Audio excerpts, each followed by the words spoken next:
So let me show you guys how to narrow it down to the copper lines inside of the fuse box. It doesn't have anything about an integrated printed panel board inside of the fuse box, but it's a GM and it has one. It does not say that anywhere. We are able to determine that either we are intermittently losing ignition voltage from here or here, and it's cutting power to our entire ignition circuit, emission, injectors, basically all of that. These are the fuses right here. I was able to determine that these are all good and we are getting power through them.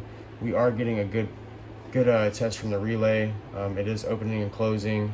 Whether that is, this is the line that is overheating and breaking once it is up to operating temperature is a unknown at this point, but I believe it is here because we get the power and then I don't see anything change. All we're doing is we're losing power to everything that's keeping the engine running basically, and it goes into limp mode and will not run anymore. So I can say with good certainty that we are dealing with a copper line getting hot and breaking.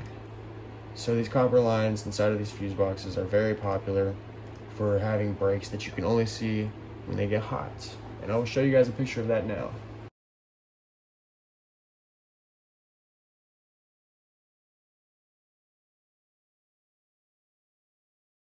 This is how you're able to narrow it down. You know, we've got voltage going in. You know, all these fuses are good. We just are intermittently losing power out to all these circuits. You know, we could be losing power in a lot of places actually. Anywhere in this box, we could be losing power.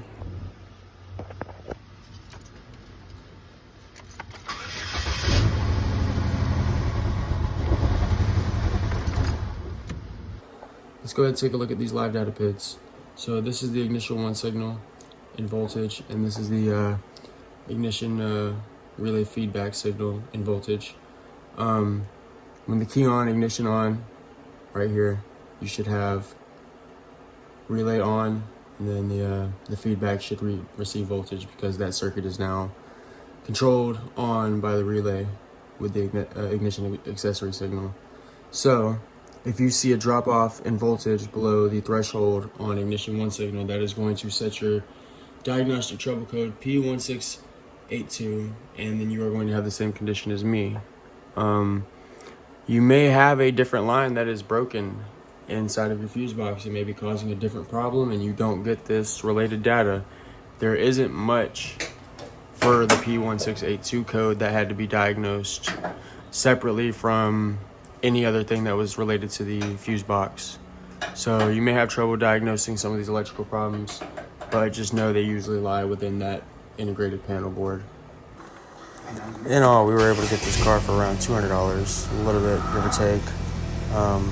But yeah, a lot less than what he was asking due to the electrical problems.